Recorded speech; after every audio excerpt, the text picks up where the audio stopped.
Part 1ல் இந்த வீடியோட ப்ராக்டிஸ் செஷன் எப்படி பண்ணணுன்றத நம்ம பார்த்தோம். நல்லாவே வியூஸ் கிடச்சிருந்தது. இப்போ தான் இந்த பேஜ் இத்தனை நாள் ஆரம்பித்ததில் இன்றைக்கி தான் நம்ம முதல் 100 ஃபாலோவர்ஸும் அடுத்தடுத்து 150 ஃபாலோவர்ஸும் நான் கெயின் பண்ணியிருக்கேன். ரொம்ப சந்தோஷமாக இருக்குது. அந்த சந்தோஷத்தோடைய அவரோட இந்த ப்ராக்டிஷன் இன்றைக்கி நான் எடுக்கும்போது அவரோட வில்லிங்னஸை நீங்கள் பாருங்கள். இத்தனை நாள் அவரோட ஹார்ட் ஒர்க் கிடச்ச பே ஆஃப் தான் இன்றைக்கி அவரால் பண்ண முடிஞ்ச இந்த ரொட்டேஷன்.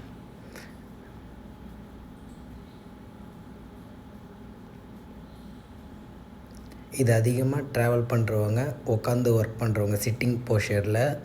ஸோ இவங்க இந்த எக்ஸசைஸ் தூங்கி எழுந்ததுக்கப்புறம் இதை அவங்க பண்ணும்போது அவங்களோட லோயர் பேக் மசில்ஸ் அண்ட் அவங்களோட ஹிப் கார்டு எல்லாமே ஃபுல் ரொட்டேட் ஆகிறது இல்லாமல் அவங்களோட ஸ்பைனல் கார்டில் இருக்கிற L4, L5, S1 சாக்ரம் சீரியஸில் இருக்க மொத்த போனோட அலைன்மெண்ட்டுக்கும் கொஞ்சம் ரிலாக்ஸேஷனாக இருக்கும்.